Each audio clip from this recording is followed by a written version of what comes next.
Bonjour Noélie, que fais-tu? Je travaille. Bon, je te donne un indice. Elles défraient la chronique, font le buzz depuis 1 an et demi, et tout le monde en a entendu parler. Tu as deviné? Les sœurs Kardashian? Mais non, voyons, les intelligences artificielles. Ah oui. Non, pas ça, les IA, j'ai dit. C'est mieux, mais on n'y est pas encore. Oui, c'est ça, mais au fait, tu sais comment ça fonctionne? À vrai dire, pas vraiment. Tu pourrais m'expliquer? Bien sûr, viens, je vais t'expliquer. Alors, tout d'abord, on a besoin d'un réseau de neurones numériques, c'est-à-dire des neurones qui vont être reliés les uns aux autres, mais pas n'importe comment. Habituellement, les réseaux sont construits en couches, un peu comme ça. Donc, dans ces réseaux, tout est organisé en couches. La première couche, celle de gauche, ce sont les neurones qui recevront les informations, comme par exemple une image ou du texte. Puis, l'information passe au niveau suivant, à travers des connexions qui sont affectées d'un poids. Chaque neurone du second niveau va alors intégrer cette information et la communiquer à la couche qui suit. Donc, la troisième. Tu me suis ? Jusque-là, oui. Et progressivement, l'information traverse tout le réseau. La dernière couche est une couche de sortie qui délivre un signal de sortie. Pour faire apprendre ce type de réseau, on modifie progressivement les poids affectés aux connexions jusqu'à ce que le signal de sortie soit conforme à ce que l'on attend. Si par exemple je montre une image de chat au réseau, sans rien faire, le programme me dit chat ou pas chat à 50%. Il n'a aucune raison de savoir. Donc on modifie une première fois les poids, ce qui va avoir pour effet de modifier le signal de sortie et améliorer la réponse. On réitère ensuite l'opération autant de fois que nécessaire, jusqu'à ce que l'on estime avoir un résultat satisfaisant, comme par exemple une réponse avec une estimation de réussite à 90%. Mais au fait, elle reproduit en quelque sorte ce que l'homme fait, non? Oui, c'est vrai, mais la machine peut traiter beaucoup d'informations, plus qu'une seule personne, elle n'a pas besoin de dormir et sa concentration est la même tout au long de la journée. Oui, les IA peuvent être bigrement efficaces. Mais au fait, votre projet c'est quoi? Alors, on va t'expliquer ça.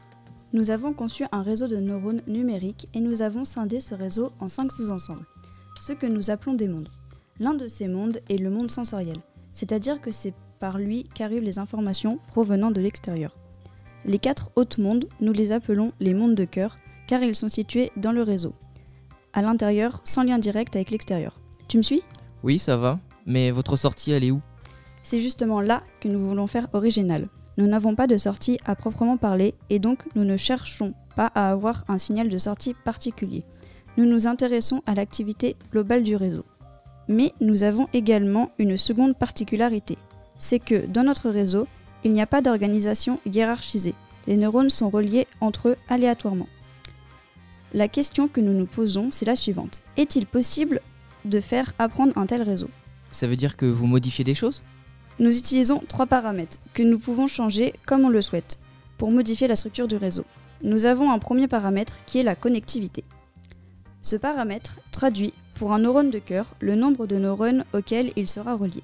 Le second paramètre que nous utilisons traduit parmi le nombre de liens créés juste avant le taux de lien vers le monde sensoriel. Enfin, un dernier paramètre sur lequel nous avons choisi d'agir, c'est celui que l'on a nommé l'insensibilité.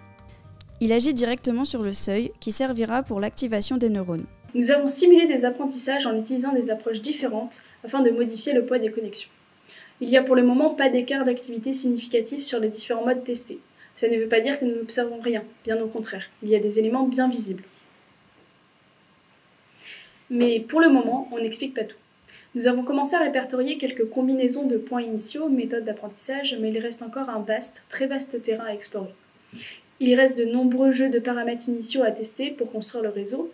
Nous envisageons notamment de travailler dans un autre domaine du diagramme de phase. Il y a également des modes d'apprentissage dont nous avons discuté, qui restent encore à programmer et à tester. Et c'est pas fini, car avec les écarts d'activité que l'on a pu observer lors de la phase de résonance chaotique, on se dit qu'il faut poursuivre nos recherches.